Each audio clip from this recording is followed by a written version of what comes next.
Karis dan Shalom.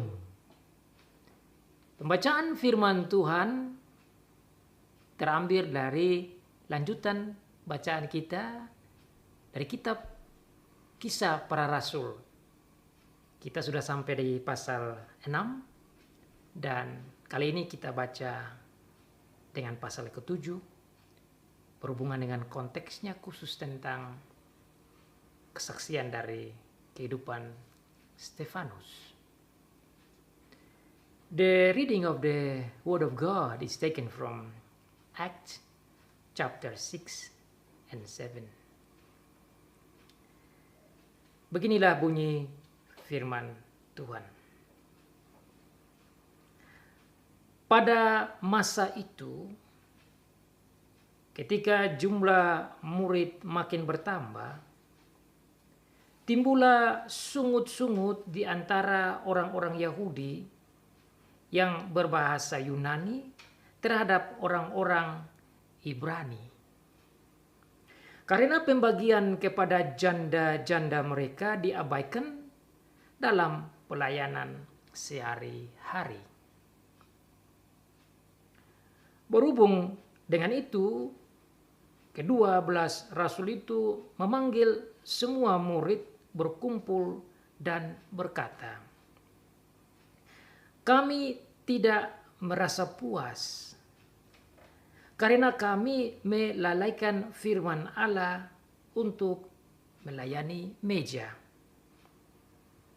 Karena itu, saudara-saudara, pilihlah 7 orang dari antaramu yang terkenal baik dan yang penuh roh dan hikmat, supaya kami mengangkat mereka untuk tugas itu dan supaya kami sendiri dapat memusatkan pikiran dalam doa dan pelayanan firman." Usul itu diterima baik oleh seluruh jemaat. Lalu mereka memilih Stefanus, seorang yang penuh iman dan Roh Kudus, dan Filipus, Prokorus, Nikanor, Timon, Parmenas, dan Nikolaus, seorang penganut agama Yahudi dari Antioquia. Mereka itu dihadapkan kepada rasul-rasul, lalu rasul-rasul itu pun berdoa dan meletakkan tangan di atas mereka. Firman Allah makin tersebar dan jumlah murid di Yerusalem makin bertambah banyak. Juga sejumlah besar imam menyerahkan diri dan percaya. Dan Stefanus yang penuh dengan karunia dan kuasa mengadakan mujizat-mujizat dan tanda-tanda di antara orang banyak. Tapi tampillah beberapa orang dari jemaat Yahudi yang disebut jemaat orang Libertini. Anggota-anggota jemaat itu adalah orang-orang dari Kirene dan dari Alexandria, bersama dengan beberapa orang Yahudi dari Kilikia dan dari Asia. Orang-orang ini bersoal jawab dengan Stefanus, tetapi mereka tidak sanggup melawan hikmatnya dan roh yang mendorong dia berbicara. Lalu mereka menghasut beberapa orang untuk mengatakan, "Kami telah mendengar dia mengucapkan kata-kata hujat terhadap Musa dan Allah." Dengan jalan demikian, mereka mengadakan suatu gerakan di antara orang banyak, serta tua-tua dan ahli-ahli Taurat. Mereka menyergap Stefanus, menyeretnya dan membawanya ke hadapan mahkamah agama. Lalu mereka memajukan saksi-saksi palsu yang berkata, orang ini terus-menerus mengucapkan perkataan yang menghina tempat kudus ini dan hukum Taurat. Sebab kami telah mendengar dia mengatakan bahwa Yesus orang Nazaret itu akan merubuhkan tempat ini dan mengubah adat istiadat yang diwariskan oleh Musa kepada kita. Semua orang yang duduk dalam sidang mahkamah agama itu menatap Stefanus. Lalu mereka melihat muka Stefanus sama seperti muka seorang malaikat. Kata imam besar, benarkah demikian? Jawab Stefanus, hai saudara-saudara dan bapak-bapak, dengarkanlah. Allah yang maha mulia telah menampakkan dirinya kepada bapa leluhur kita Abraham ketika ia masih di Mesopotamia, sebelum ia menetap di Haran, dan berfirman kepadanya, keluarlah dari negerimu dan dari sanak saudaramu, dan pergilah ke negeri yang akan kutunjukkan kepadamu. Maka keluarlah ia dari negeri orang Kasdim, lalu menetap di Haran. Dan setelah ayahnya meninggal, Allah menyuruh dia pindah dari situ ke tanah ini, tempat kamu diam sekarang. Dan di situ Allah tidak memberikan milik pusaka kepadanya, bahkan setapak tanah pun tidak. Tetapi ia berjanji akan memberikan tanah itu kepadanya menjadi kepunyaannya dan kepunyaan keturunannya, walaupun pada waktu itu ia tidak mempunyai anak. Beginilah firman Allah, yaitu bahwa keturunannya akan menjadi pendatang di negeri asing, dan bahwa mereka akan diperbudak dan dianiaya 400 tahun lamanya. Tetapi bangsa yang akan memperbudak mereka itu akan kuhukum, firman Allah. Dan sesudah itu mereka akan keluar dari situ dan beribadah kepadaku di tempat ini. Lalu Allah memberikan kepadanya perjanjian sunat. Dan demikianlah Abraham memperanakan Ishak, lalu menyunatkannya pada hari yang ke-8. Dan Ishak memperanakan Yakub, dan Yakub memperanakan ke-12 bapa leluhur kita. Karena iri hati, bapa-bapa leluhur kita menjual Yusuf ke tanah Mesir, tetapi Allah menyertai dia dan melepaskannya dari segala penindasan, serta menganugerahkan kepadanya kasih karunia dan hikmat ketika ia menghadap Firaun, raja Mesir. Firaun mengangkatnya menjadi kuasa atas tanah Mesir dan atas seluruh istananya. Maka datanglah bahaya kelaparan menimpa seluruh tanah Mesir dan tanah Kanaan, serta penderitaan yang besar, sehingga nenek moyang kita tidak mendapat makanan.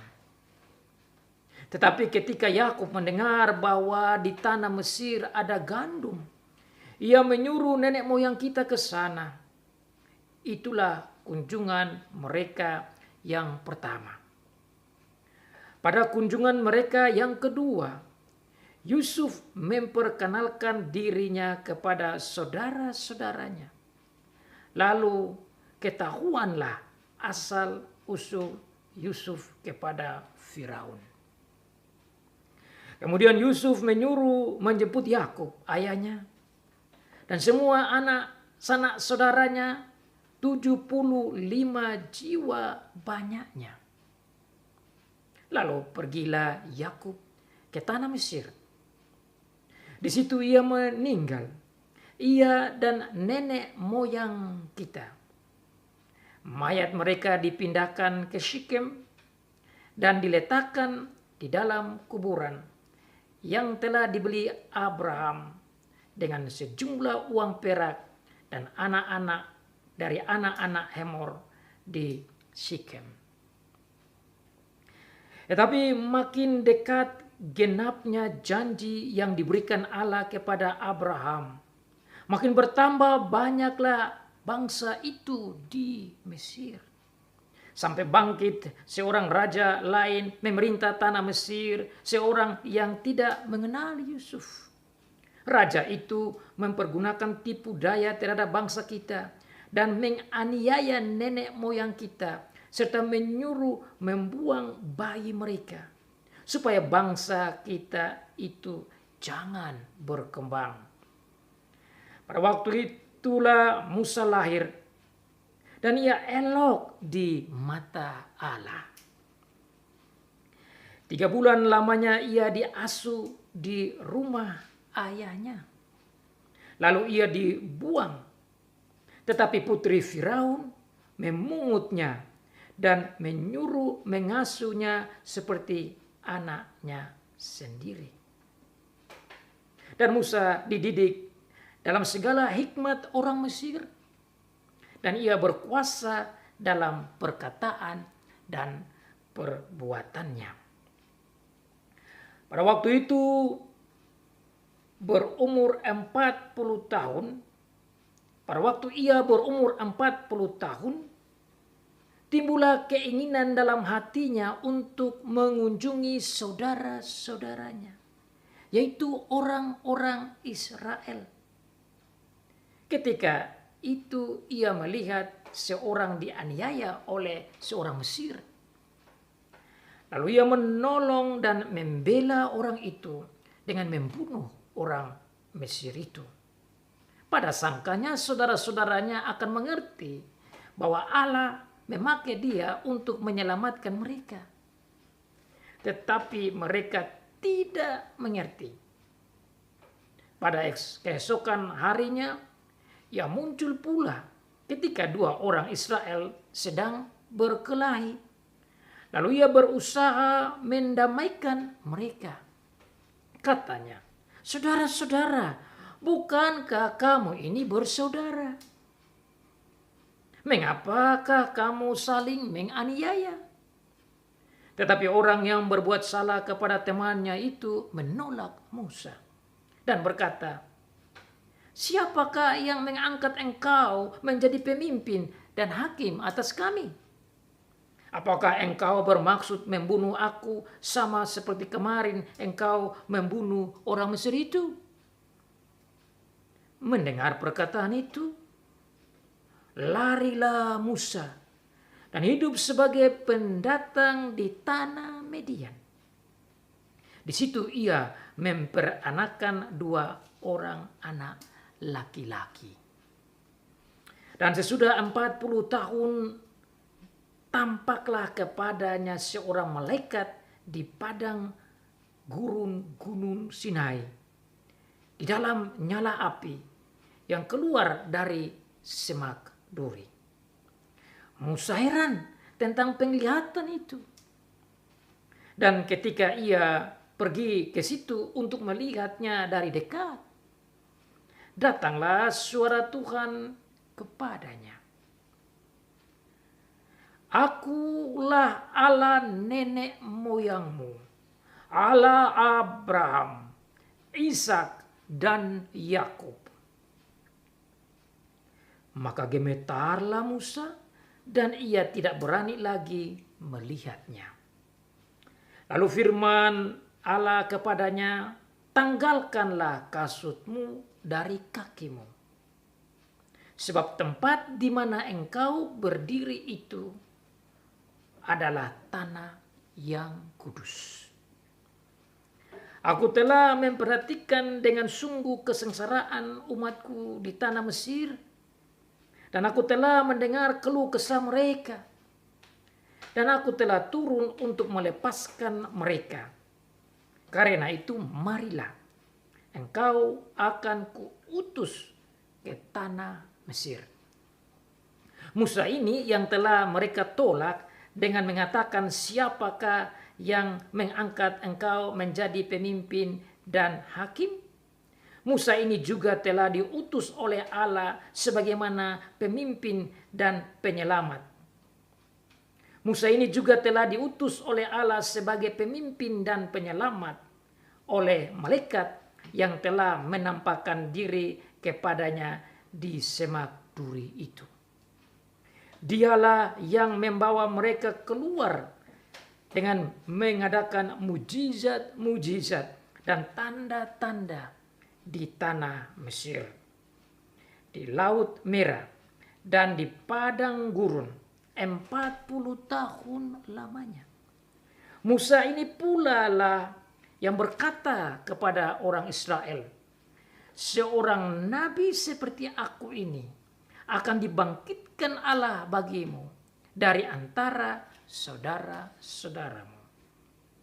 Musa inilah yang menjadi pengantara dalam sidang jemaah di padang gurun di antara malaikat yang berfirman kepadanya di gunung Sinai dan nenek moyang kita. Dan dialah yang menerima firman-firman yang hidup untuk menyampaikannya kepada kamu. Tetapi nenek moyang kita tidak mau taat kepadanya. Malahan mereka menolaknya.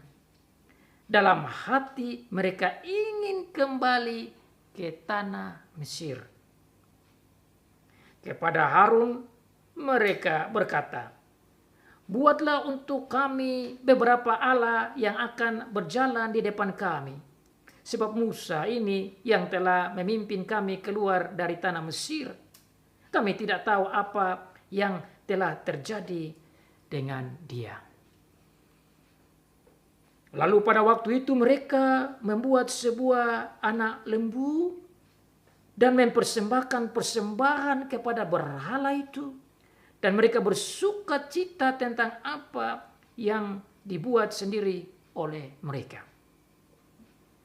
Maka berparinglah Allah dari mereka dan membiarkan mereka beribadah kepada bala tentara langit seperti yang tertulis dalam kitab nabi-nabi.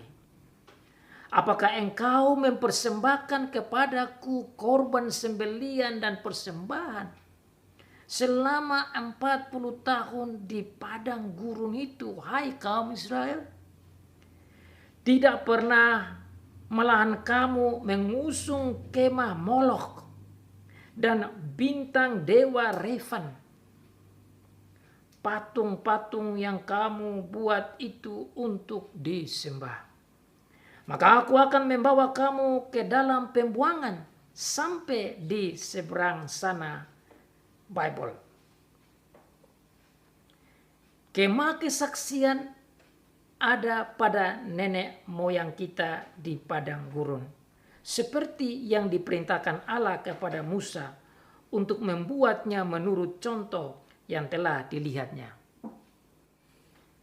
Kemah itu yang diterima nenek moyang kita dan yang dengan pimpinan Yosua dibawa masuk ke tanah ini, yaitu waktu tanah ini direbut dari bangsa-bangsa lain yang dihalau Allah dari depan nenek moyang kita. Demikianlah sampai kepada zaman Daud. Daud telah mendapat kasih karunia di hadapan Allah. Dan ia memohon supaya ia diperkenankan untuk mendirikan suatu tempat kediaman bagi Allah Yakub. Tetapi Salomo lah yang mendirikan sebuah rumah untuk Allah. Tetapi yang Maha Tinggi tidak diam di dalam apa yang dibuat oleh tangan manusia, seperti yang dikatakan oleh Nabi. Langit adalah takhtaku, dan bumi adalah tumpuan kakiku. Rumah apakah yang akan kamu dirikan bagiku? Demikian firman Tuhan. Tempat apakah yang akan menjadi perhentianku? Bukankah tanganku sendiri yang membuat semuanya ini? Hai orang-orang yang keras kepala dan yang tidak bersunat hati dan telinga, kamu selalu menantang Roh Kudus, sama seperti nenek moyangmu. Demikian juga kamu. Siapakah dari nabi-nabi yang tidak dianiaya oleh nenek moyangmu? Bahkan mereka membunuh orang-orang yang lebih dahulu memberitakan tentang kedatangan orang benar, yang sekarang telah kamu khianati dan kamu bunuh. Kamu telah menerima hukum Taurat yang disampaikan oleh malaikat-malaikat, akan tetapi kamu tidak menurutinya. Ketika anggota-anggota mahkamah agama itu mendengar semuanya itu, sangatlah tertusuk hati mereka. Maka mereka menyambutnya dengan gertakan gigi. Tetapi Stefanus yang penuh dengan Roh Kudus menatap ke langit, lalu melihat kemuliaan Allah dan Yesus berdiri di sebelah kanan Allah. Lalu katanya, sungguh aku melihat langit terbuka dan Anak Manusia berdiri di sebelah kanan Allah.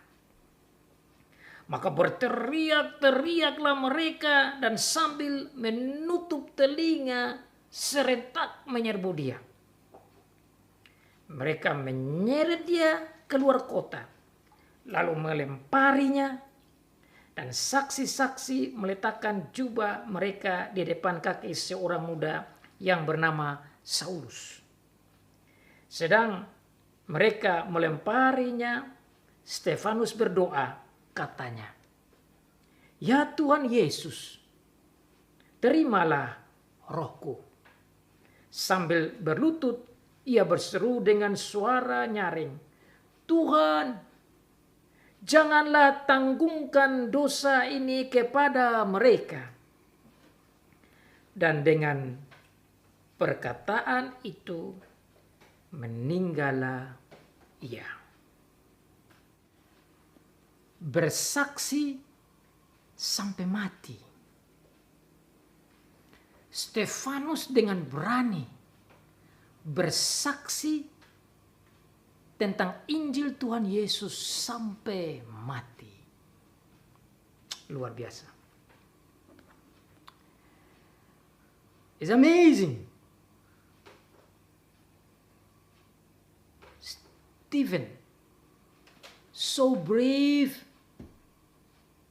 to preach, to give the witness about the gospel of our Lord Jesus Christ until he died. Giving the witness about our Lord Jesus Christ until die.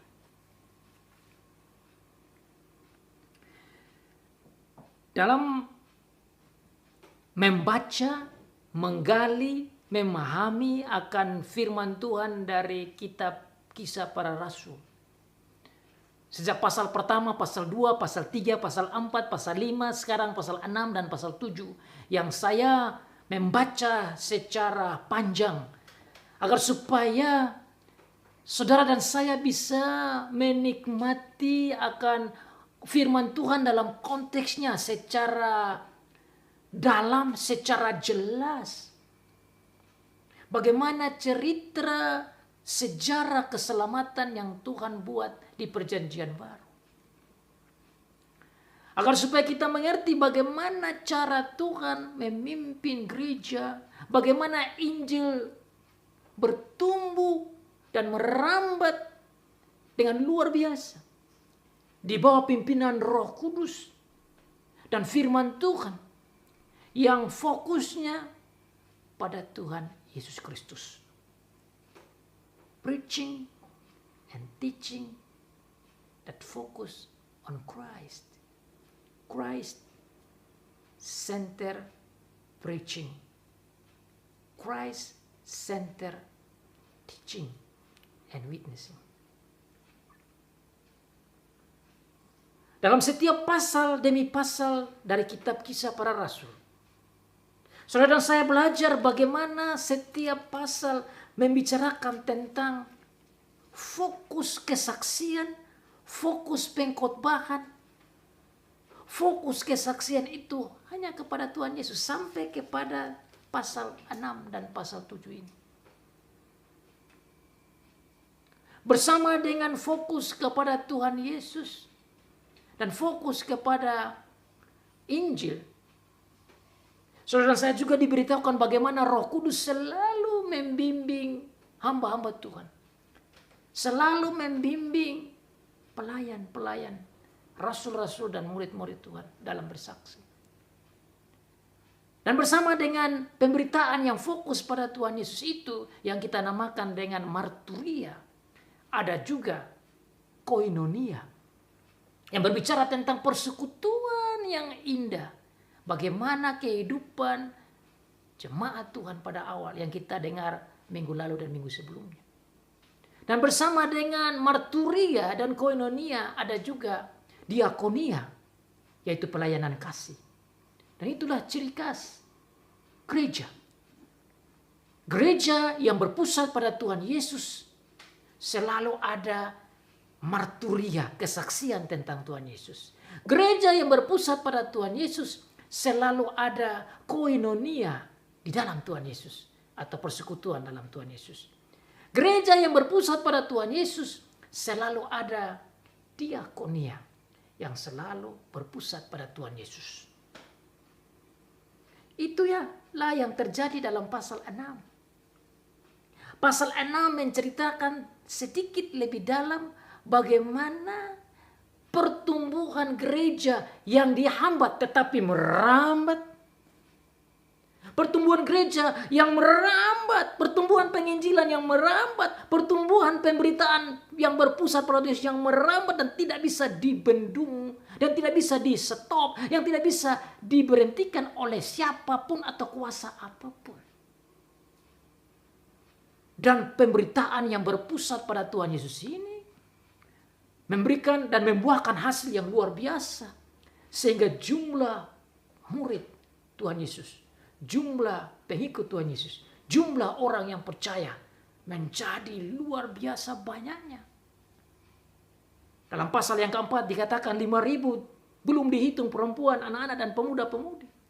Dan dalam pasal ini dinyatakan lagi begitu banyak. Saya bisa mengira-ngira sekitar 10.000-an bahkan lebih dari itu. Dalam ayat selanjutnya dikatakan bahkan imam-imam pun bertobat.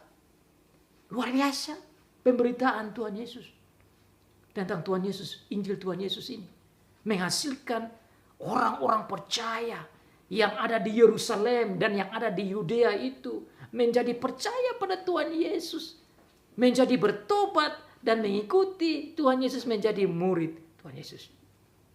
Akibat dari pertumbuhan yang bertambah ini terjadi perbedaan pikiran di dalam melayani meja, melayani pelayanan kasih, di dalam melayani para janda-janda, baik janda-janda yang datang dari orang Ibrani maupun janda-janda orang Yahudi yang berbahasa Yunani.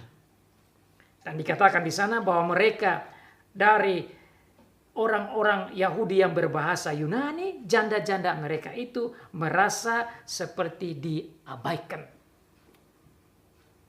Terjadi masalah, perbedaan, pembagian pelayanan kasih di dalam gereja oleh karena begitu banyak jemaat. Dan ini memang fakta, ini memang kehidupan bergereja. Bisa saja terjadi seperti itu. Dan Tuhan memberikan jalan keluar dalam mengatasi masalah ini dengan menggerakkan murid-murid, rasul-rasul untuk mengumpul semua pengikut Tuhan itu untuk mencari jalan keluar dengan memilih 7 orang. Memilih 7 orang untuk menjadi diaken atau yang mengatur pelayanan kasih di meja.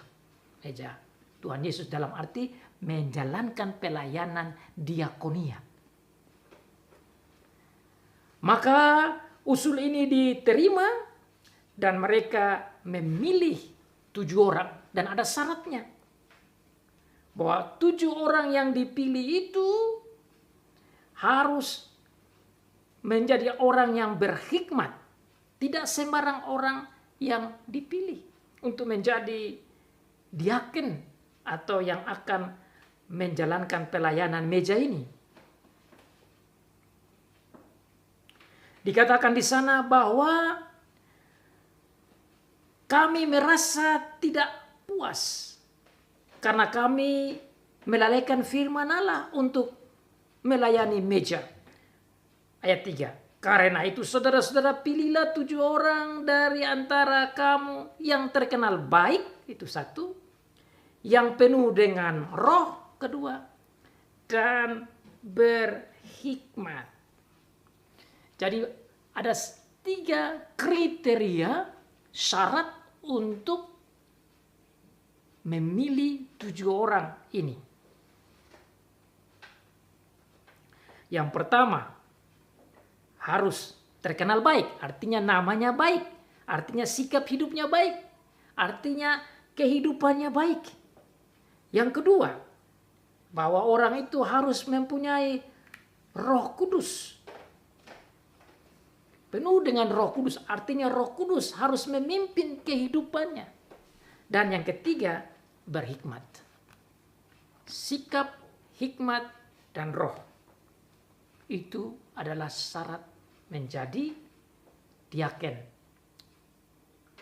Syarat untuk menjadi pelayan, untuk melayani meja. Maka mereka memilih 7 orang, seperti tercatat dalam ayat 4. Mereka memilih Stefanus, ayat yang kelima. Mereka memilih Filipus, Prokorus, Nikanor, Timon, Parmenas, dan Nikolaus. 7 orang terpilih. Dari 7 orang yang terpilih ini dalam ayat selanjutnya, pasal 6 dan pasal ke-7, berfokus tentang Stefanus. Difokuskan tentang Stefanus. Bagaimana Stefanus menjalankan tugas pelayanannya. Dan dikatakan di sana bahwa Stefanus dalam pelayanannya itu, satu hal yang saya belajar ini luar biasa. Bahwa dia meskipun ditugaskan menjadi diaken untuk melayani meja, artinya membawa bantuan, membagi-bagi bantuan kasih kepada janda dan orang miskin dan lain sebagainya. Tetapi bersama dengan itu di dalam ayat selanjutnya dijelaskan bahwa dia juga mengadakan tanda-tanda dan mujizat-mujizat. So he was not only do the work to serve the table, to show the mercy of our Lord Jesus Christ to the widows, etc. But at the same time, he was also did miracle. He was also bring the gospel. He was also giving witnesses. He was also preaching. He was also teaching. That's quite something. And that's what you can read in the next verses. Itu yang kita bisa belajar dalam ayat-ayat selanjutnya. Bahwa Stefanus ini meskipun tugasnya sebagai diaken yang melayani meja, yang dipilih untuk melaksanakan tugas pelayanan kasih itu, pelayanan kasih Tuhan Yesus kepada para janda-janda dan juga orang-orang yang membutuhkan pertolongan dari gereja. Tapi bersama dengan itu dia juga buat mujizat-mujizat. Nah, ini luar biasa. Kenapa ini terjadi? Karena memang begitulah cara Tuhan bekerja untuk mengembangkan gereja pada waktu itu. Sehingga dia mengadakan mujizat-mujizat yang luar biasa. Mujizat-mujizat dan tanda-tanda itu dibuat di antara orang banyak. Bersama dengan itu, dia juga mengadakan pewartaan firman. Bagaimana dia wartakan firman? Dia duduk dan berbicara dengan orang-orang yang lain yang belum percaya. Dalam ayat selanjutnya dikatakan bahwa dia duduk dan berdiskusi dan berdebat. Ini menunjukkan keberanian seorang Stefanus. Karena berbicara dengan orang-orang Yahudi, itu berarti orang-orang ini adalah orang-orang yang belajar Alkitab. Orang-orang ini paham Alkitab ini. Ini bukan orang-orang yang kafir yang tidak tahu sama sekali tentang firman Allah. Orang-orang ini memahami firman Tuhan di perjanjian lama. Seperti Stefanus juga memang memahami firman secara luar biasa.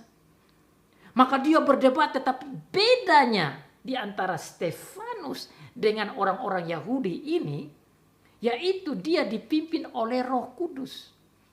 Maka tatkala dia berdebat, berdiskusi dan bersoal jawab dengan orang-orang Yahudi ini, dikatakan bahwa mereka tidak mampu melawan hikmat Stefanus.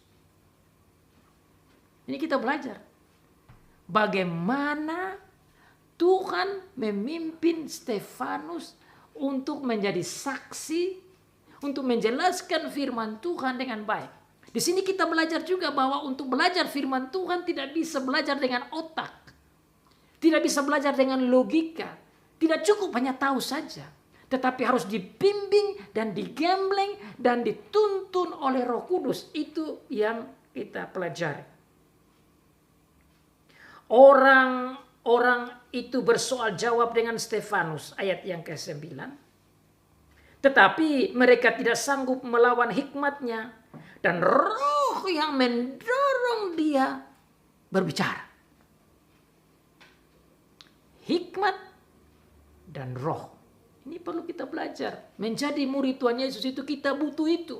Makanya Alkitab katakan, kalau kamu kekurangan hikmat, berdoa supaya Tuhan memberikan hikmat. Tetapi hikmat saja tidak cukup, kita butuh Roh Kudus. Stefanus diberikan hikmat, tetapi juga Roh Kudus menuntun dia. Ini yang membuat dia ini beda dengan orang-orang Yahudi yang datang dari Kilikia, yang datang dari Kirene, yang datang dari Alexandria, dan yang datang dari Asia. Saya coba melihat di peta, saudara bisa lihat di bagian belakang dari Alkitab, saudara masing-masing bisa lihat itu. Tempat-tempat itu juga jelas. Dan saya temukan bahwa orang-orang yang datang dari Kirene itu ternyata jauh juga. Itu di bagian Afrika Utara itu. Di bagian Afrika Utara sudah dekat dengan Maroko. Zaman sekarang itu bagian utara jauh, cukup jauh itu dengan Israel. Alexandria juga itu sudah dekat di atasnya Mesir. Itu di bagian Afrika bagian utara, cukup jauh. Kilikia itu sudah di bagian Asia, itu di bagian utara lagi sudah di bagian Asia. Kemudian ya Asia yang disebut di situ. Jadi orang-orang Yahudi ini datang dari berbagai tempat dan berdebat dengan Stefanus. Tetapi karena mereka hanya belajar firman Tuhan dengan otaknya saja, dengan pengetahuannya saja, maka dalam perdebatan itu mereka tidak mampu melawan hikmat dari Stefanus. Kenapa? Karena Roh Kudus ada di dalam Stefanus. Dan ini perlu kita belajar. Kenapa? Supaya kita tahu belajar Alkitab jangan belajar untuk otak saja. Jangan belajar untuk tahu saja, tapi belajar harus juga dibimbing oleh Roh Kudus untuk percaya apa yang kita belajar Supaya jangan hanya tahu saja secara logika, tapi percaya. Karena ada orang juga yang menguasai Alkitab secara logika, tetapi dia tidak percaya apa yang dia pelajari. Di sini perbedaannya.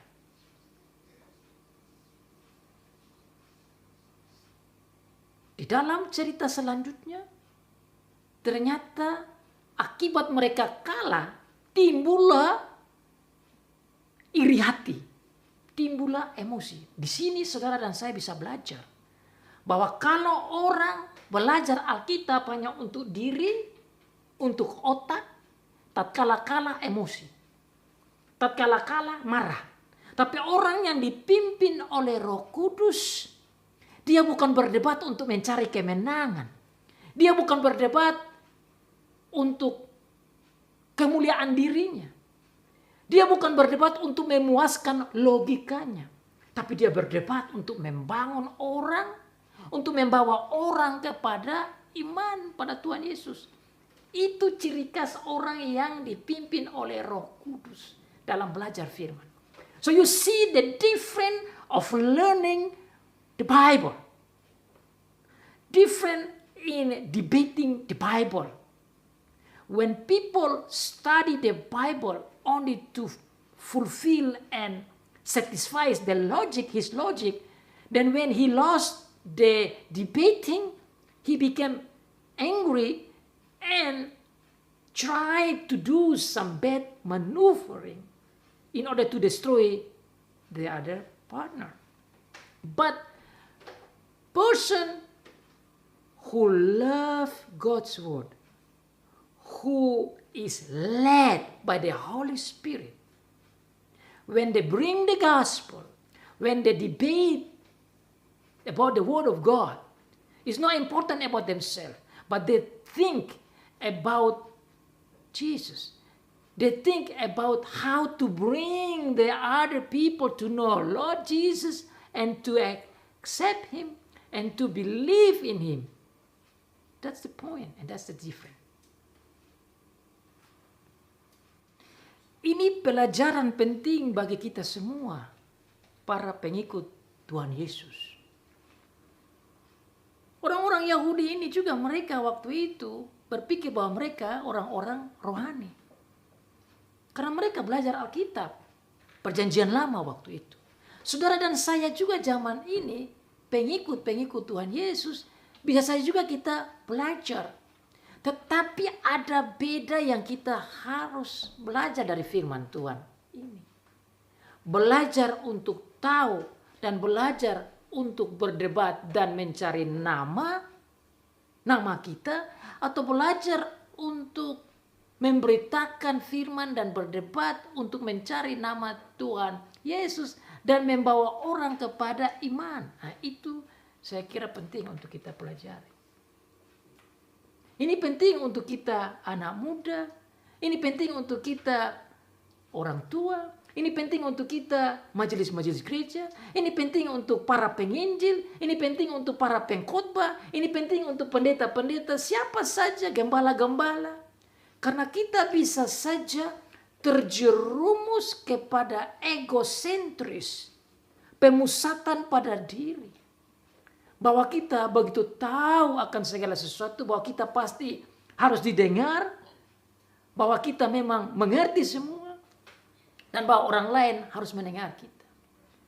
Tetapi saudara lihat di sini, kita belajar bagaimana Stefanus berdebat dan memberitakan firman di bawah pimpinan Roh Kudus, dan hikmatnya itu tujuannya agar supaya orang datang kepada Tuhan Yesus, dan tujuannya supaya orang beriman kepada Tuhan Yesus, dan tujuannya agar supaya orang bertobat, dan tujuannya agar supaya Tuhan Yesus dimuliakan, bukan dirinya dipuji atau dimuliakan.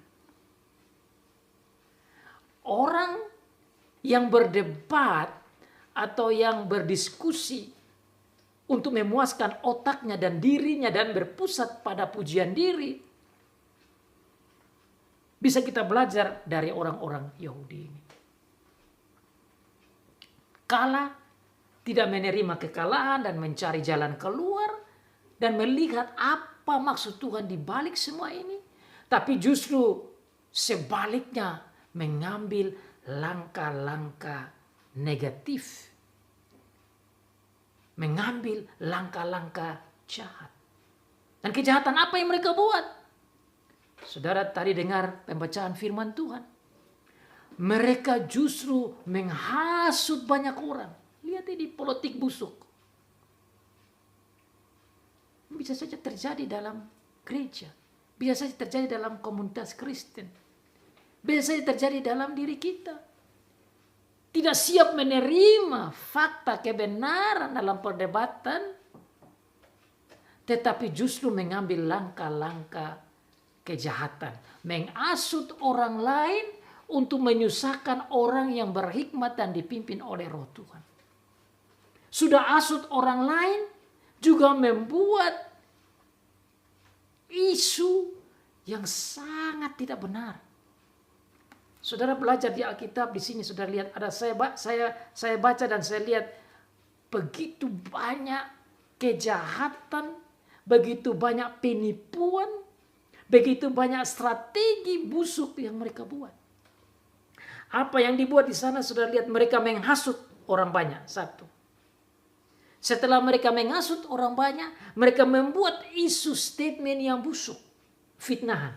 Sudah buat fitnahan yang busuk bahwa Stefanus ini melawan Musa dan melawan Tuhan Allah.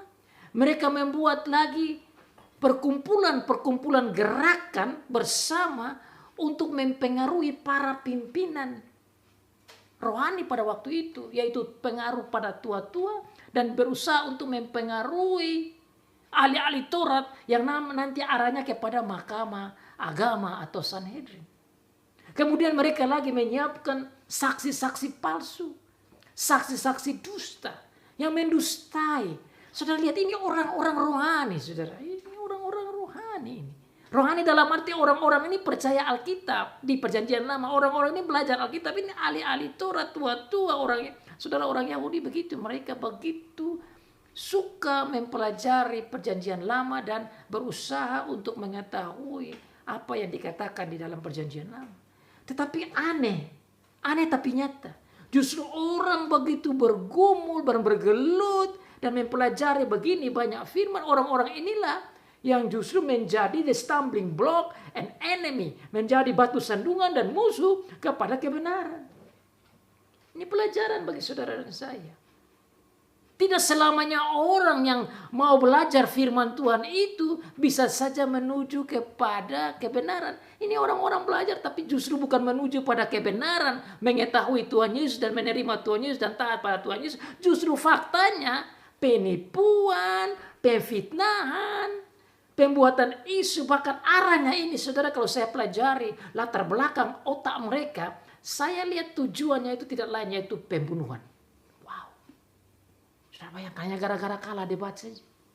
Sampai pada pembunuhan. Memang dalam pasal 6 saudara pikir belum ada pembunuhan. Tetapi pasal 7 saudara akan melihat lebih jelas arahnya memang untuk membunuh Stefanus.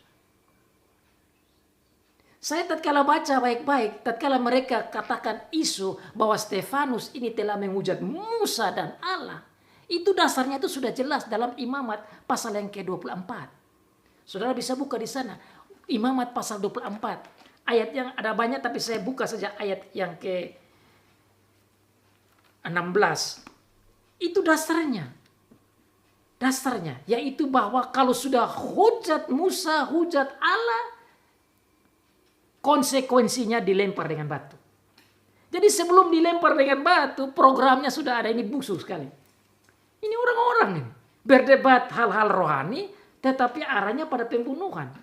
How could that possible? You debate about religion, religious stuff, religious things, and then at the end you plan to kill the other people. You kill the one who debate with you.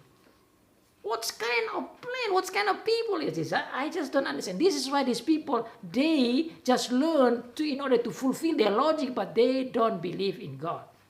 If they believe in God, this is not happen. But look at that. They use the word of God in order to destroy even their brothers. They learn and they use the word of God and regulation from the word of God in order to kill others. Look at that. Let me read. Mari kita baca dalam Imamat 24. Khusus ayat 16. Siapa yang menghujat nama Tuhan pastilah ia dihukum mati. Sudah lihat itu. Siapa yang menghujat nama Tuhan, pastilah ia dihukum mati dan dilontari dengan batu. Whoever blasphemy God, he will be stoned by all the people. And usually the elder stone first. Biasanya pimpinan itu lempar dahulu. Tidak. So bad. Where is your love? Di manakah kasihmu? Ini akibat belajar terlalu banyak firman, tetapi kasih tidak ada, begini sudah. Dan anak-anak yang belajar Alkitab, jemaat Tuhan yang belajar Alkitab, makanya Tuhan bilang, kalau kasih tidak ada, jadi kering. Hanya belajar untuk tahu, tetapi setelah tahu, akibatnya action seperti begini. Mereka mengerti. Mereka punya plan itu. Bahwa tujuan membuat isu, bayangkan ini. Mengasut orang, Stefanus tidak bilang bahwa dia menghujat Musa. Stefanus tidak bilang bahwa dia menghujat Allah. Mereka kasih tahu bahwa dia menghujat Allah, menghujat Musa. Kenapa? Supaya dilempar. Why did they say like this? Because the plan is because we lost. We do not like you. We're going to destroy you. We're going to stone you. And how? The plan was say that he did blasphemy. Menghujat Musa dan menghujat Allah. Saya belajar lagi lanjut, bukan itu tidak cukup. Waduh, ini strategi busuk sekali. Sudah katakan menghujat Musa, menghujat Allah, melawan akan imamat pasal yang ke-24 tadi. Ditambah lagi katakan bahwa menghujat adat atau melawan adat istiadat. Ini memang hal-hal yang dianggap sangat sakral sekali bagi orang Yahudi. Kalau ini diinjak-injak atau dihujat atau dilawan, ini dia punya langkah tidak lain yaitu dibunuh, dilempar. Dan itu juga yang mereka mau coba Tuhan Yesus waktu itu. Mereka mau melempar Tuhan Yesus juga. Ini terjadi di pada Stefanus. Hujat Musa, hujat Allah, kemudian juga melawan akan tempat bait Allah. Nah, ini yang ketiga. Kemudian adat istiadat yang diwariskan kepada Musa dan kepada kita. Jadi poin-poin penting ini diangkat ke permukaan supaya mempengaruhi banyak orang, supaya mempengaruhi pimpinan-pimpinan tua-tua, supaya ada dasar keputusan untuk menghukum, yaitu melempari. Maka dengan demikian mereka datang dan menyeret. Sudah lihat itu. Sudah kalah debat, bikin isu, bikin penipuan, dusta. Kemudian dengan dasar dusta itu menyeret. Menyeret itu artinya menangkap dan menarik dia, membawa dia ke pengadilan. So look at that. Took him to the court, to the Supreme Court in order to be punished. Tapi luar biasa saudara-saudara, Alkitab menjelaskan bahwa tatkala mereka menaruh Stefanus di depan mahkamah agama, Sanhedrin, orang-orang yang sama yang menghakimi akan rasul-rasul dan menghakimi Tuhan Yesus ini, saudara lihat peperangan yang sama. Tatkala mereka menaruh dia duduk di situ, mereka menatap Stefanus dan muka Stefanus sama seperti muka seorang malaikat. Harusnya mereka sadar sudah bahwa ini orang, kok kita mau rencana menyusahkan dia tetapi mukanya seperti malaikat. Itu berarti dia mukanya, kalau malaikat itu biasa datang tuh bercahaya. Ini menunjukkan cahaya surgawi bahwa dia betul-betul dalam keadaan yang sangat benar. Harusnya mereka sadar sudah itu. Jangan bikin susah Stefanus. Tetapi saudara lihat, ini bukti orang yang menjadi pemimpin rohani. Orang yang belajar firman Tuhan begitu banyak di perjanjian lama. Tetapi faktanya menggunakan power secara salah. Menggunakan kuasa secara salah, menggunakan logika secara salah, menggunakan action secara tidak alkitabiah, menyusahkan hamba Tuhan. Stefanus yang sudah jelas-jelas benar, bukan saja benar, bahkan mukanya kelihatan seperti malaikat, berarti ini orang benar. Tapi mereka terus dengan strategi dalam rangka menghancurkan dan membunuh Stefanus yang sebenarnya menjadi alat dalam tangan Tuhan. Tapi oleh karena memang aturan begitu, maka mereka harus menanyakan Stefanus lebih dalam. Maka dalam pasal yang ke-7 dikatakan, imam besar katakan, apakah tuduhan-tuduhan itu benar? Benarkah demikian? Maksudnya apa yang mereka bawa ini, dakwaan ini benar tidak Stefanus? Bahwa engkau menghujat Musa, bahwa engkau menghujat Allah, bahwa engkau tidak menghormati akan bait Allah, bahwa engkau melawan adat istiadat kita. Saudara diberikan kesempatan untuk memberikan jawaban. Stefanus diberikan kesempatan untuk membela diri. Maka saudara lihat di sini Stefanus begitu di bawah bimbingan Roh Kudus. Attitude-nya, sikapnya terlihat sekali saudara. Lihat. Jawab Stefanus, hai saudara-saudara dan bapak-bapak. Wow. Ini orang yang dipimpin Roh Kudus begitu sopan, rendah hati. Dia tahu bahwa ini sebentar ini dia akan dibunuh. Dia sudah tahu, dia sudah paham. Kalau orang mengerti, orang Yahudi mengerti. Karena arah tentang penghujatan ini berarti ya dilempar. Dia sudah tahu. Dan Roh Kudus pasti juga menolong dia. Tetapi saudara lihat, karena begitulah cara Tuhan, meskipun sebentar dia akan dibunuh. Kesempatan emas ini dipakai oleh Tuhan dan dipakai oleh Stefanus untuk menyampaikan kebenaran-kebenaran itu. Tujuannya supaya mereka mendengar dan mereka bertobat dan mereka tidak bisa berdalih lagi kalau mereka ditanya kembali tentang pokok ini. Tetapi saudara, disinilah ciri khas hamba Tuhan yang dipimpin oleh Roh Kudus. Meskipun dia sudah dipasang di sudut, meskipun dia sudah dituduh, meskipun dia sudah difitnah, tetapi dia tidak melawan mereka dan menganggap enteng mereka, dia justru menghargai mereka. Saudara-saudara dan bapak-bapak. Artinya dia menghargai orang-orang imam-imam yang ada, tua-tua yang ada. Bahkan bapak-bapak itu artinya pimpinan-pimpinan termasuk imam besar ini. Dengarkanlah saya. Please listen to me, brothers and fathers. Allah yang maha mulia. Dia mulai start dengan Allah. Dia mulai menceritakan tentang sejarah keselamatan. Bagaimana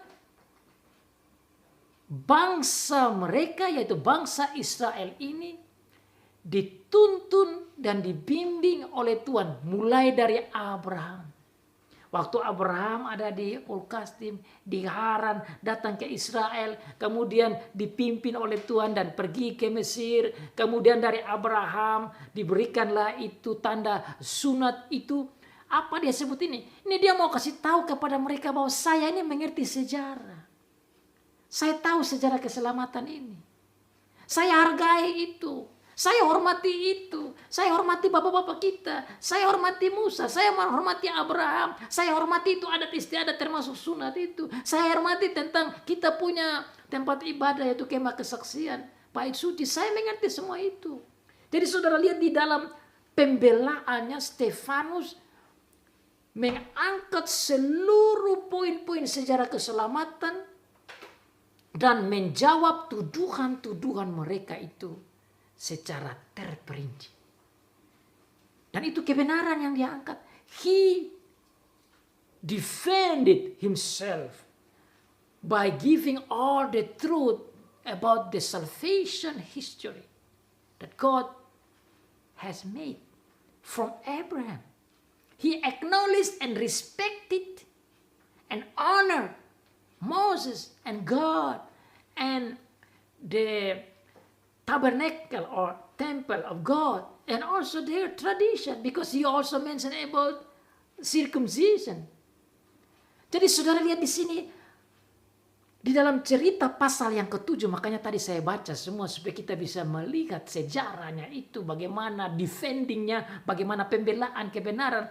Stefanus begitu luar biasa, begitu berhikmat, begitu dipimpin oleh Roh Kudus untuk menyatakan kebenaran bahwa dia tidak bersalah, bahwa tuduhan-tuduhan itu hanya omong kosong belaka dan tuduhan itu ada penipuan saja. Dan sebenarnya mereka itu sadar, harusnya mereka sadar bahwa mereka telah melakukan kejahatan terhadap Stefanus. Stefanus menyebutkan Abraham, dari Abraham dia menyebutkan nama Ishak, dari Ishak disebut Yakub, dari Yakub disebut Yusuf, Yusuf dia berbicara kepada Mesir, dia Mesir dibicara tentang Musa, dan Musa karena mereka katakan bahwa dia menghujat Musa, saya lihat di sini ada begitu banyak ayat yang disebut tentang Musa. Dari ayat yang ke-20, sudah lihat.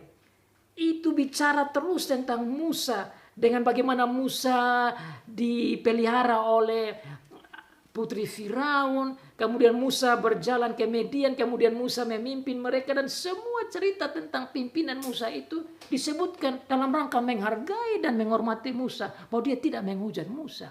Itu kebenaran dan harusnya mereka terima itu. Jadi karena mereka menuduh bahwa Stefanus menghujat Musa, maka Roh Kudus menolong Stefanus untuk berbicara panjang lebar tentang Musa, mulai dari ayat 20 sampai kepada ayat 44. Banyak sekali dia bicara tentang Musa. Dia hanya mau menunjukkan betapa dia menghormati Musa sebagai pimpinan, sebagai sesepuh, sebagai patriot, sebagai Bapak leluhur yang dihormati. Dan ini poin-poin yang dia bicara dari ayat 20 sampai dengan ayat yang ke-44. Ini berbicara tentang bagaimana dia begitu menunjukkan bahwa dia tidak menghujat Musa sama sekali. Dengan mengatakan bahwa dia menghargai Musa, maka juga apa yang Musa katakan, firman-firman Tuhan yang Allah katakan, dia juga hormati. Maka sebenarnya dia juga tidak menghujat Allah. Maka dakwaan yang kedua itu juga ditolak bahwa itu salah. Mereka tidak mendakwa dia secara baik. Ini adalah penipuan saja. Maka ayat yang selanjutnya, ayat ke-44 sampai 45, dia masuk kepada poin tentang kemah kesaksian. Kemah kesaksian yang ada pada nenek moyang kita di padang gurun, seperti diperintahkan Allah kepada Musa untuk membuatnya menurut contoh yang telah dilihatnya. Kemah itu yang diterima nenek moyang kita dan yang dengan pimpinan Yosua dibawa masuk ke tanah ini. Jadi dakwaan ketiga tentang kemah kesaksian yang dikatakan bahwa itu juga tidak diakui dan tidak dihormati, sekarang dia nyatakan bahwa saya juga akui itu. Bahwa kemah kesaksian itu yang diatur oleh Tuhan dan diberikan oleh Tuhan lewat Musa. Kemudian Musa memberikan kepada Yosua. Kemudian Yosua membawa ke tanah perjanjian yang ada di Israel. Itu sebagai satu yang benar dan diakui. Dan dari situ kemah kesaksian dia berbicara tentang bagaimana bait Allah dibangun oleh Salomo. Bait Allah yang dibangun oleh Salomo, yang saat itu mereka lihat, yang diperdebatkan dan dibawa sebagai dakwaan. Tapi sebelum berbicara lebih banyak tentang bait Allah yang dibangun oleh Salomo, dia juga masih menceritakan tentang sejarah kebenaran bahwa sebelum Salomo bangun itu sudah direncanakan oleh Daud. Maka nama Daud pun disebut. Setiap pimpinan orang tua, bapak-bapak, patriark, dari mereka dia sebutkan satu-satu secara terhormat. Termasuk Daud dan Salomo. Kenapa ini penting? Karena dengan katakan dia menghujat Musa, dia mau katakan bahwa Musa, Abraham, Ishak, Yakub, Yusuf, sampai kepada Daud dan Salomo saya hormati. Itu sebenarnya dia mau kasih tahu bahwa ini hujatan atau dakwaan atau fitnahan ini tidak benar kepada saya. Termasuk bicara tentang sunat pun dia mau katakan bahwa Adat-adat itu juga saya hormati. Dengan demikian, pembelaannya ini cukup kuat dan mereka tidak bisa membuktikan bahwa Stefanus bersalah. Yang ada hanya penipuan belaka. Tapi kenapa terakhir dalam cerita Stefanus dibunuh? Kenapa? Toh mereka tetap melempar Stefanus dan membunuh Stefanus. Karena ayat selanjutnya yang saya pikir ini penting untuk kita pelajari. Tatkala Stefanus berbicara tentang bait Allah, dia katakan dalam ayat selanjutnya bahwa Allah mengatakan bahwa tumpuan kakinya itu adalah bumi dan langit adalah takhta. Rumah apa yang kamu bangun dirikan untukku? Tempat apa yang akan menjadi perhentianku? Bukankah tanganku sendiri yang membuat semuanya ini? Dia mau katakan kepada mereka, untuk apa kita berdebat tentang rumah ini? Masalah rumah bukan nomor satu, tetapi yang nomor satu yang paling penting, yaitu ketaatan kepada firman. Yaitu ketaatan pada firman, di mana firman menggiring kepada Tuhan Yesus. Jadi fokus dia ini, dia mau menolong mereka. Hai pimpinan, hai bapak-bapak, hai saudara-saudara. Engkau begitu pegang pada tradisi, engkau begitu pegang pada adat, engkau begitu pegang pada logika, engkau begitu pegang pada rumah ini, rumah bait suci. Tapi engkau tidak melihat bahwa tujuan semua ini adalah harus menghormati Allah, harus takut pada Allah. Dan apa yang Allah buat yaitu nanti Tuhan Yesus Kristus itu yang dia arah ke sana. Makanya saudara dalam arah selanjutnya dia omong tentang orang benar yaitu Tuhan Yesus. You miss the point. You supposed to learn the scripture and accept Jesus as the Messiah. But instead, you destroy him, you kill him. Maka di dalam pimpinan Roh Kudus, Stefanus menyatakan kepada mereka bahwa engkau harus bertobat, engkau harus berubah. Ini tujuannya. Kesaksian ini supaya mereka ini bertobat dan berubah dari salah pemahaman mereka. Tetapi luar biasa, Stefanus begitu berani dan bukan saja mampu membela diri terhadap tuduhan kepada dia. Mereka menuduh Stefanus. Tuhan di bawah pimpinan Roh Kudus mengarah Stefanus untuk kembali menuduh mereka. I found that is amazing. That is quite something.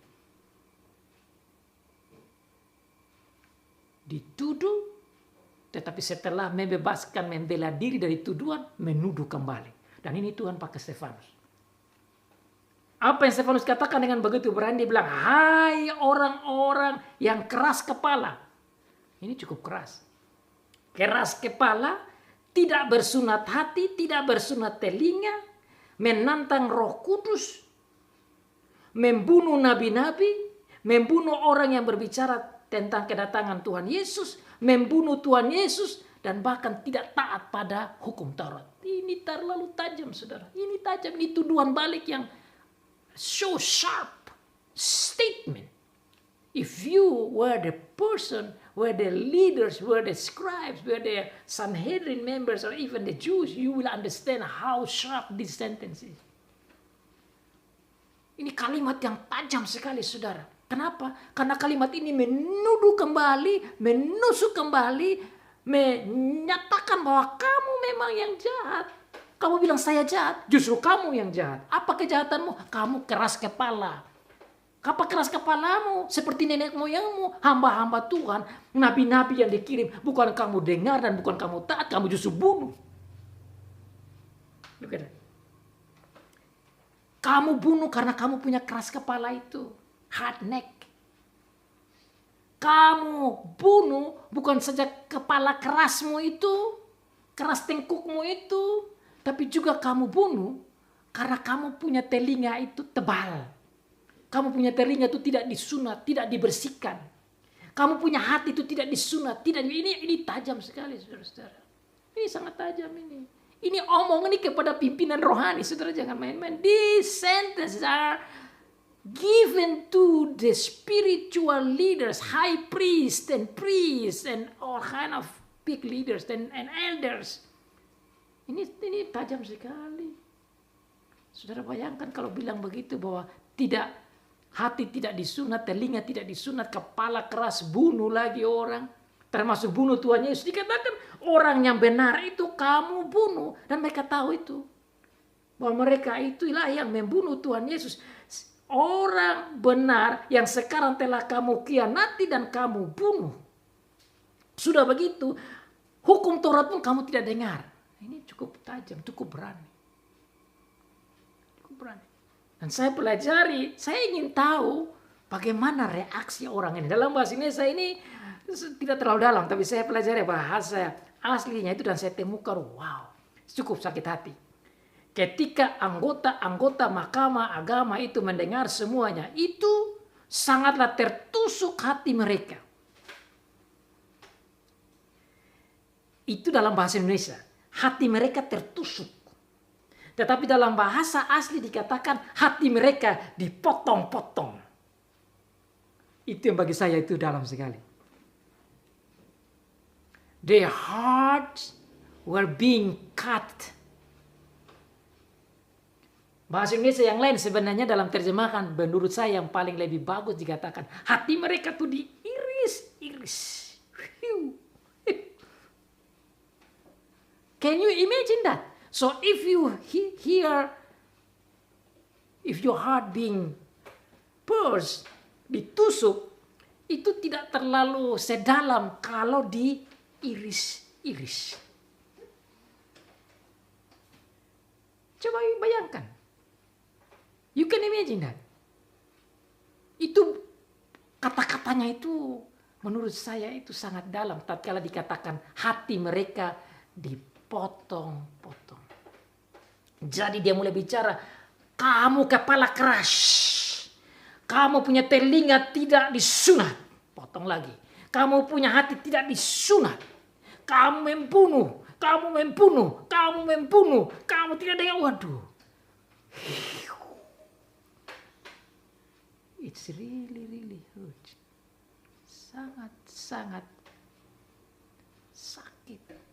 Maka saudara lihat di sana, kalau saudara sudah bisa bayangkan itu kata bahasa yang begitu yang tadi saya gambarkan, terjemahan dalam bahasa asli, maka mereka mendengar itu dan itu terjemahan di sini kena, tapi saya bisa terjemahkan lagi dalam bahasa Indonesia yang lain dikatakan mereka menyambutnya dengan gertakan gigi. Saudara bayangkan gertakan gigi? Kalau orang Indonesia bisa katakan makan gigi.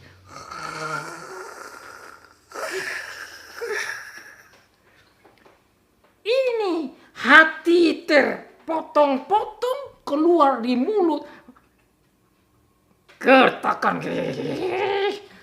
Nah, ini ungkapan emosional yang luar biasa. This is such a strong emotional expression that I am going to kill you. Saudara bacanya ayat ini, gambarannya sangat luar biasa. Ini drama pembunuhan Stefanus ini sangat luar biasa. Kenapa? Karena mereka mendengar kebenaran. Dan ini luar biasa, Tuhan pakai Stefanus untuk nyatakan kebenaran supaya mereka tahu itu. Tapi justru mereka tidak bertobat, sebaliknya mereka begitu jengkel. Mereka menggertakkan gigi mereka. Ayat yang ke-57, setelah mereka menggertakkan gigi, hati uras-uras, gertakan gigi. 57, mereka berteriak. Mereka berteriak sambil menutup telinga. Ayat 57 saudara tidak bisa paham kalau saudara tidak baca bahasa asli. Saya baca lagi bahasa asli. Saya ingin tahu. I just want to know how these people reacted when they heard this testimony and statement of Stephanus. I just want to know how was that. And you know what? It's not gnashing the teeth. And it was not angry. But it was also cry out. Bahasa asli saudara dia bilang di sini berteriak-teriak. Tapi berteriak-teriak dalam bahasa asli dibilang megale. Itu artinya teriak dengan suara yang besar. Berteriak. Ini orang tidak bisa kontrol diri lagi. Kalau saya lihat mereka tidak ini emosi yang bukan. Sudah makan gigi, sudah teriris-iris, maka berteriak. Sudah berteriak lagi Saudara lihat di sini berteriaknya apa? Bukan berteriak dengan biasa. Hancurkan dia! Ini tutup telinga, saudara. Tutup telinga ini. Kalau bahasa Alkitabnya itu dibilang lempar. Jadi bilang, lempar saja. Ini ungkapan yang saya mau sampaikan supaya saudara-saudara bisa belajar bagaimana ini orang-orang ini terlalu luar biasa. Jadi memang saya yakin juga waktu mereka lempar Stefanus itu, pasti mereka lempar juga dengan emosi yang berkobar-kobar. Very emotional expression, but they might be also hitting Stefanus crazily. Because look at that. Look at the stories. And if you compare with the original sentence, it's really, really angry. Cry out loudly, close the ears, and they took him and they dragged him out. I just can imagine they might drag him harshly. They might drag him emotionally.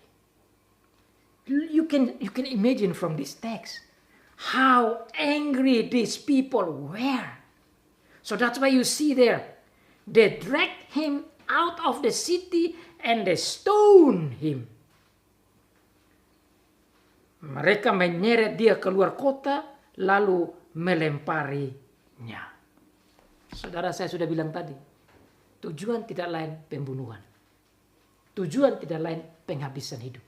Tujuan tidak lain melempar orang ini. Dan ini sudah terlalu kelewat. Saudara bayangkan ini pimpinan-pimpinan.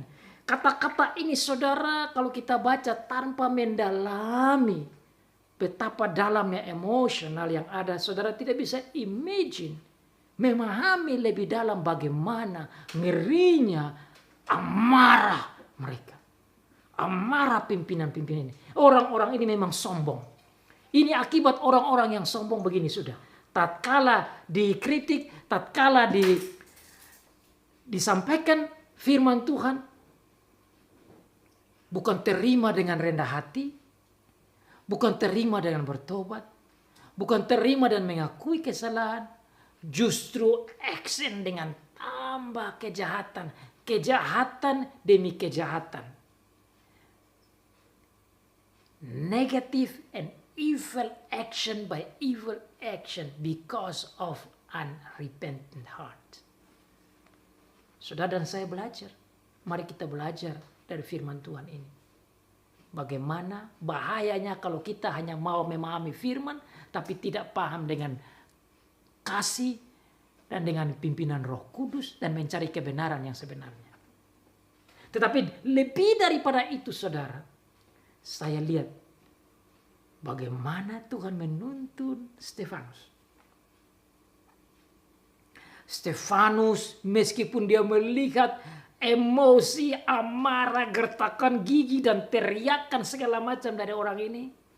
Ayat 55 katakan, tetapi Stefanus penuh dengan Roh Kudus menatap ke langit lalu melihat kemuliaan Allah dan Yesus berdiri di sebelah kanan Allah. Ayat 56 lalu katanya, sungguh aku melihat langit terbuka dan anak Allah berdiri di sebelah kanan Allah. Saudara, saya mau bandingkan ekspresi emosional dari para orang-orang jahat ini dengan ekspresi emosional orang yang benar, yaitu Stefanus yang dipimpin Tuhan. Di pihak lain saudara melihat hati yang teriris, gigi yang dibuat seperti makan gigi dan gertakan gigi yang keras atau gnashing the teeth dan suara yang keras dan keinginan pembunuhan. Tetapi di pihak lain saudara lihat Stefanus. Stefanus melihat mereka emosional dan amarah yang tinggi yang bersifat neraka. Stefanus melihat surga. Orang-orang neraka penuh dengan gertakan gigi seperti kata Tuhan Yesus. Emosi, amarah, pembunuhan, kejahatan, itulah ciri khas kehidupan neraka. Sementara Stefanus menunjukkan ekspresi surgawinya. Dia melihat surga terbuka. Saya bisa gambarkan kata-kata ini. Stefanus tatkala dia melihat Tuhan Yesus dan langit terbuka itu, Saya sangat yakin Stefanus punya wajah penuh dengan damai. Pasti. Amarah, damai. Saya sangat lagi yakin Stefanus melihat Tuhan Yesus dan Tuhan Allah yang ada di sebelah kanan Allah dan langit terbuka penuh dengan sukacita. Kejengkelan, sukacita.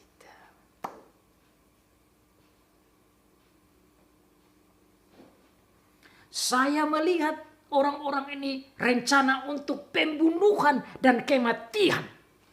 Stefanus melihat kehidupan. Maka saudara, disitulah ciri khas orang-orang surgawi. Menghadapi maut pun, menghadapi aniaya pun, mengamati pembunuhan sekalipun, mereka bersukacita. Mereka penuh dengan damai. Mereka melihat kehidupan. Maka akibatnya saudara lihat dalam ayat selanjutnya. Stefanus tidak balas jahat dengan jahat. Stefanus did not pay bad with bad, evil with evil. Instead, just like our Lord Jesus Christ, he prayed for them. Lord Jesus, please forgive them. Please don't put this sin to these people. Please change them. Wow, this is amazing heavenly attitude. Tidak balas jahat dengan jahat. Tidak kembali marah. Tidak kembali makan gigi atau menggertak gigi. Tidak kembali berteriak untuk menghancurkan orang itu. Tidak berdoa untuk pembasmian ini musuh-musuh. Tetapi sebaliknya dia berdoa bagi musuh-musuh ini. Dia berdoa supaya Tuhan menyelamatkan dia. Dan dia bilang, Tuhan terimalah rohku. Saya berpikir pasti dia menyerahkan dirinya dengan sangat sukacita. Itulah cara kehidupan orang surgawi. Bersaksi sampai mati dengan berani dan bersukacita. Saudara dan saya juga dipanggil belajar dan mari kita buat demikian. Amin.